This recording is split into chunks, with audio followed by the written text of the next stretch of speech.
Introducing the all-new Corolla. When the Naval Air Station returned Tidzin property to GovGuam, some of it went to the original landowners, who in turn sold the property to Cortec International, but some property adjacent to Cortec ended up with the Guam International Airport Authority. The airport owns the property that the Guahan Academy Charter School is now using. Some time ago, the airport accidentally encroached onto Cortec's property by building a ponding basin and a parking lot.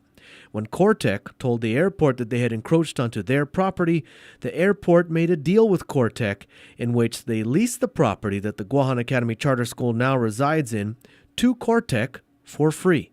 There were some issues with encroachment, and the airport and Cortec initiated some discussions as how to, resolve the issue of the airport making improvements that encroached onto what is now Cortec land. And the answer that the airport came up with was to give Cortec some airport property under a 30-year lease agreement for free. And as a result of that, the airport has leased buildings that the charter school are using to Cortec. And now Cortec has sold its lease of this property that it got from the airport, a government entity, for free back to GovGuam for $8 million over 10 years, or $23 million once the interest for financing is factored in.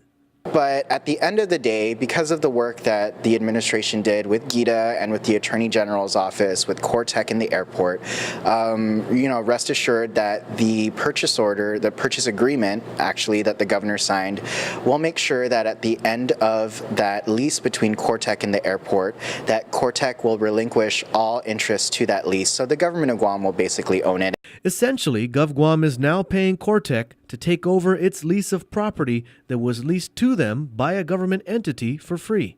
So really the reason why Cortec is not using any money for this lease is because they're not charging the airport any money for the encroachment on their land in Tidzin. However, Senator Ben Pangilinan says he continues to question this lease arrangement, considering that, quote, Cortec will be getting 10,000 square meters and 3 buildings in exchange for 1,800 square meters and a ponding basin.